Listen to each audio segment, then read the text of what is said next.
Hello friend, आज हामी एन्टिडेरिभेटिभ इन्डिफाइनाइट integral पढ्न गइरहेका छौँ। यसमा चाहिँ हामीले आज दुई टाइपको प्रब्लम सल्भ गर्नेछौँ र यसमा चाहिँ चाहिने मेन तीनवटा फर्मुला भनेको फर्स्टमा आउँछ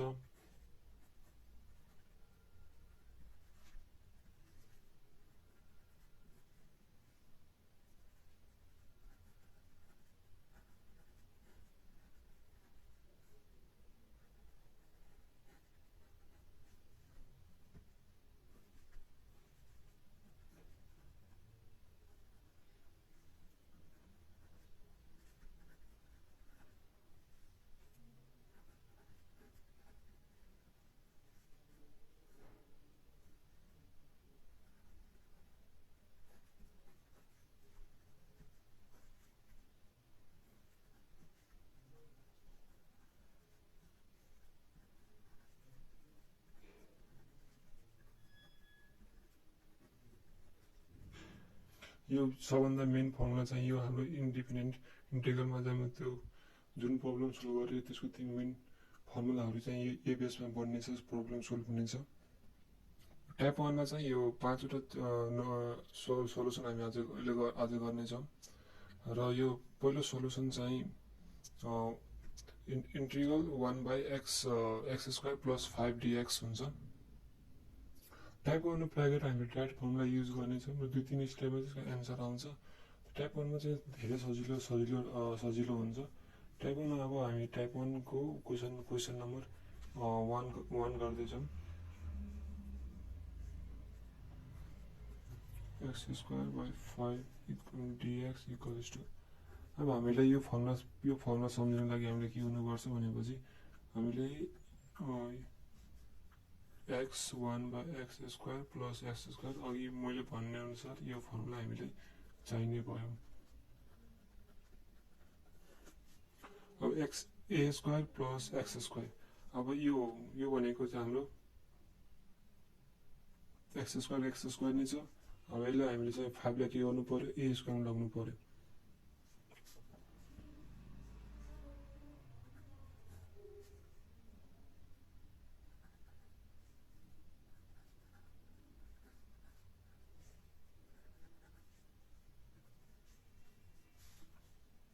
यो 5 भनेको अब √5 को होल स्क्वायर हो। अब हामीले डाइरेक्ट यो फर्मुलामा हामी युज गर्नु पर्यो। युज गर्दाखेरि चाहिँ हाम्रो 1/√5, यो a भनेको हाम्रो के भयो, a भनेको हाम्रो 5 र x भनेको हाम्रो x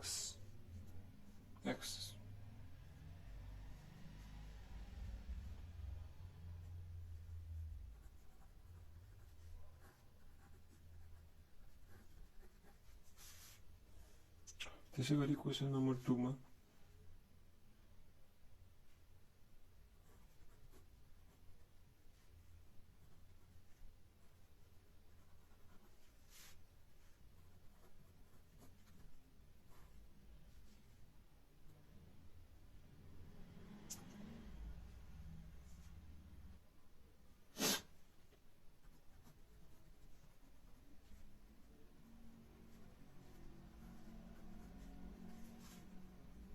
यो माइनस भएको कारणले गर्दा हामीले यसमा चाहिँ माइनस वाला फर्मुला लगाउँछौँ। a² - x² dx = 1/2a ln modulus a + x a - x + c। यसमा युज हुने फर्मुला चाहिँ यो रहेछ। सेम माथिकै प्रोसेस जस्तो यसमा पनि हामी त्यही गर्छौँ। यसमा 7 चाहिँ यसलाई स्क्वायर गर्नु पर्यो, यो a को स्क्वायरको फर्ममा लगाउनु पर्यो। त्यसको लागि हामीले 7 भनेको के हो, √7 होल स्क्वायर - x² dx। अब 2 भनेछ, अब फर्मुला मेरो त 2a भनेछ, त 1 2 a भनेको √7। अब के छ, ln a भनेको हाम्रो √7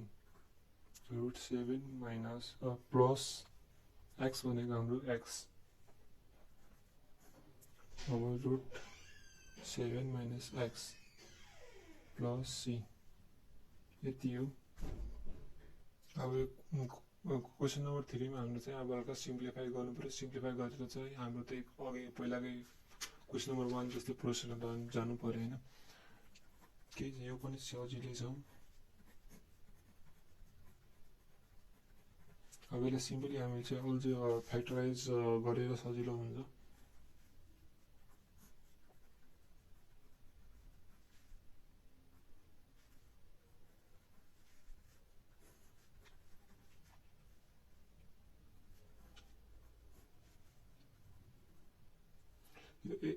x square plus 2x plus 1 भनेको हाम्रो a प्लस b को होल स्क्वायर जस्तै भयो त्यसै गरी हामी x प्लस 1 को होल स्क्वायर प्लस 9 dx अब यो भनेको हाम्रो 1 by x plus 1 square plus 3 square by dx अब हामीले अघिकै फर्मुला जस्तो क्वेसन नम्बर 1 जस्तै के गर्नु पर्यो 1 by 3 tan inverse x plus 1 by 3 therefore 1 by x square plus 2x plus 10 dx equals to 1 by 3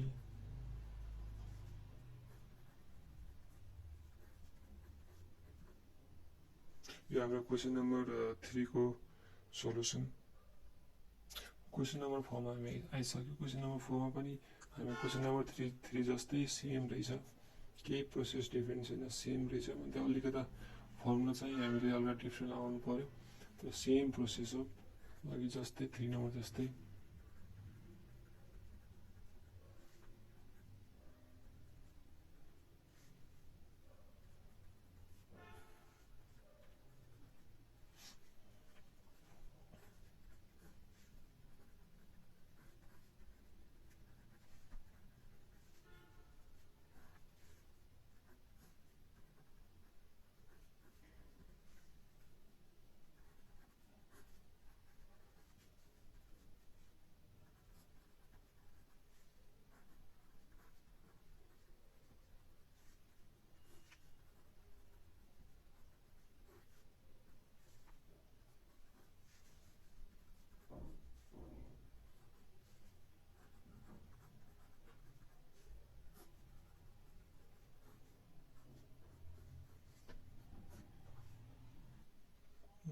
त्यसै गरी हामीले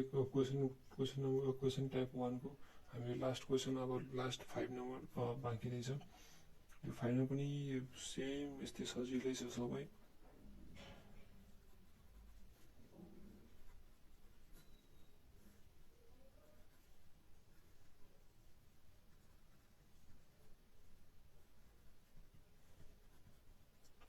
यो x स्क्वायर बाइ 2 गर्नु पर्यो त्यसलाई हामी कमन लिए हैन कमन लिँदाखेरि 2x by x square minus 3 1 by 2 ln x square 3 plus c अब यहाँ हाम्रो युज भएको फर्मुला चाहिँ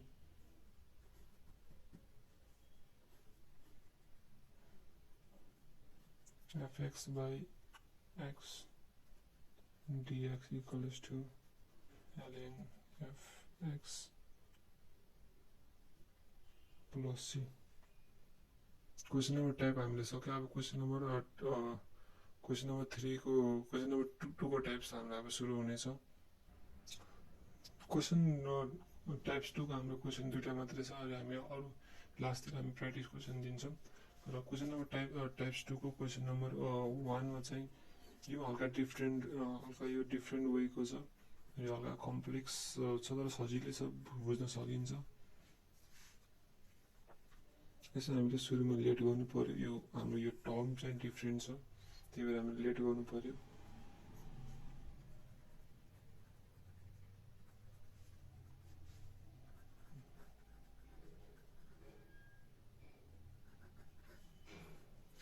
लेट गर्दाखेरि चाहिँ यो p भनेको चाहिँ हामी यसको अनुसार हामीले फर्स्ट डेरिभेटिभ गरेर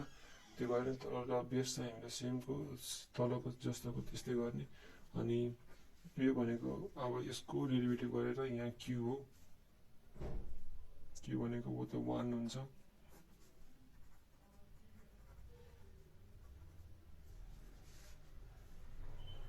अब यो सबलाई चाहिँ इक्वेटिङ गर्नु पर्यो एकतिरपट्टि यो सेम भएपछि यो के हुन्छ क्यान्सल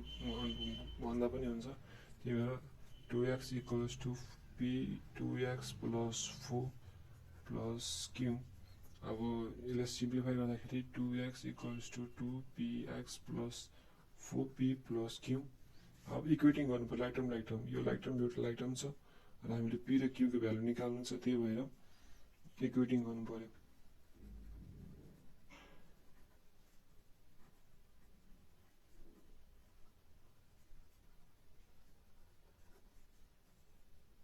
इक्वेटिङ भनेको यो इक्वेटिङ लाइक टर्म भएपछि 2 equals to 2p equals to p equals to 1 त्यसै गरी अनलाइक टर्म त 4p प्लस q भयो 4p प्लस q2 भनेको यता केही छैन भनेपछि यहाँ के हुन्छ 0 हुन्छ नि त्यही भएर चाहिँ हाम्रो के हुन्छ 4p plus q equals to 0 4p भनेको अब p भनेको कति छ हाम्रो 1 छ त्यो 4 into 1 plus q equals to 0 p को भ्यालु कति आयो q इक्वल्स टु -4 त्यसै गरी क्वेसनमा त्यो p र q को भ्यालु त आयो त्यो भनेको p इक्वल्स टु -1 थियो q इक्वल्स टु 4 थियो अब नाउ त्यहाँ हामी चाहिँ भ्यालु हाल्दै गरौँ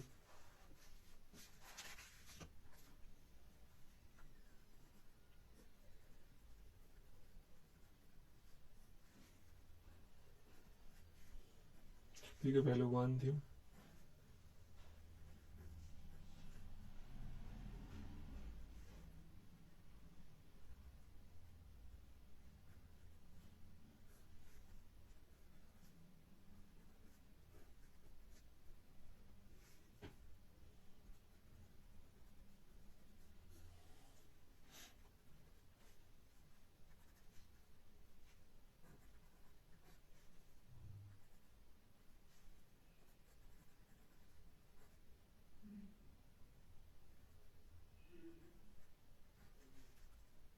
यो भनेको चाहिँ हाम्रो अघिको फर्मुला अनुसार अब यो 2x plus 4 by x square plus 4x minus 12 भनेको अब यो कसरी आयो भने तपाईँहरूले थाहा नहुनसक्छ यो भनेको चाहिँ हाम्रो पहिलाको टाइप 5 क्वेसन नम्बर 5 नम्बरको चाहिँ फर्मुला थियो एउटा integration 1 by fx dx equals to ln fx plus c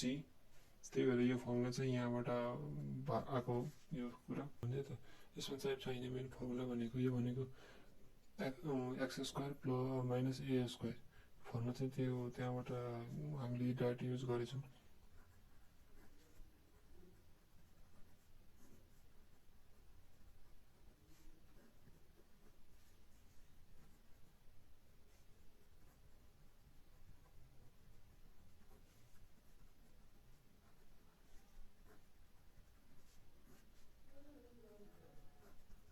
यो क्वेसन नम्बर हाम्रो टाइप 2 को क्वेसन नम्बर 1 चाहिँ हाम्रो यतिकै रहेछ हेर्दाखेरि मात्र कम्प्लेक्स तर चाहिँ गर्दाखेरि सजिलो चाहिँ मात्र अल्जेब्रिक मात्र रहेछ यसमा अब हाम्रो लास्ट क्वेसन छ क्वेसन नम्बर 2 टाइप्स 2 को क्वेसन नम्बर 2 बाँकी छ टाइप्स 2 को क्वेसन नम्बर 2 पनि टाइप क्वेसन नम्बर 1 जस्तै हो टाइप 2 को यसमा पनि हल्का सिम्प्लिफाई चाहियो र कुरो एउटै हो पहिला हामी चाहिँ यो क्वेसन यति एउटा मात्र लेख्ने यो टर्म लेख्यो भने अब यसको रेस्पेक्टमा चाहिँ हामीले चाहिँ फर्स्ट डेरिभेटिभ गर्ने यसको फर्स्ट डेरिभेटिभ गर्दाखेरि यो आउने भयो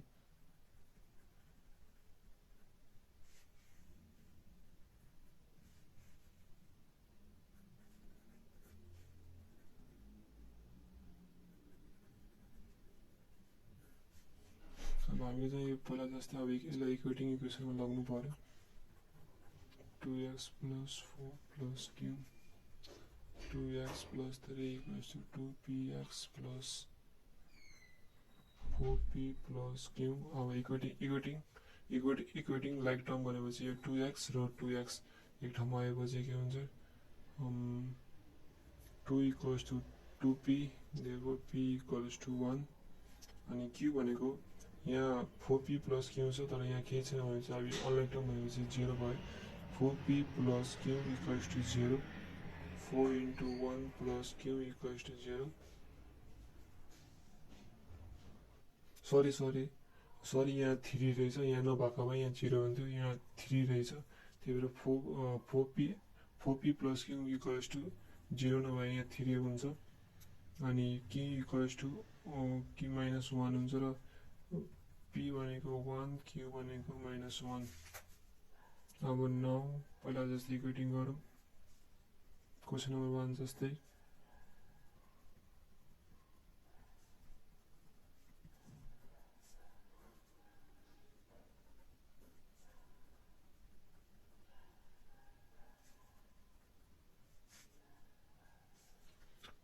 यहाँ हेर्नु त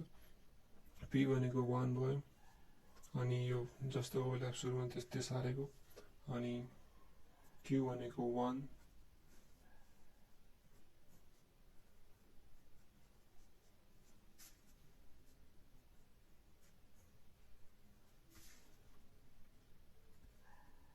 अब यो के आयो f dash x र fx को फर्ममा आयो। क्वेसन नम्बर 1 मा हेर्न सक्नुहुन्छ यसको फर्मुला, ड्याट हामी यहाँ युज गर्छौँ त्यो फर्मुला।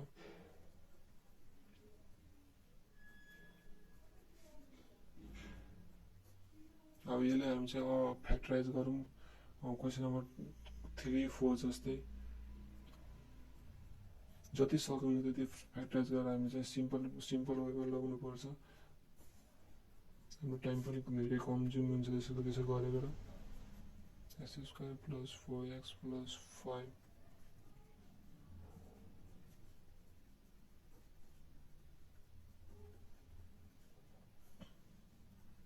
अब यो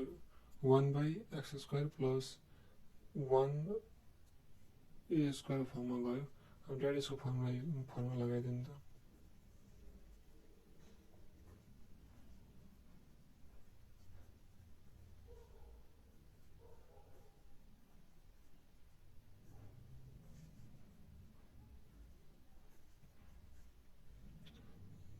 आजको लागि यति नै हो हाम्रो चाहिँ पार्ट 1 को भिडियो।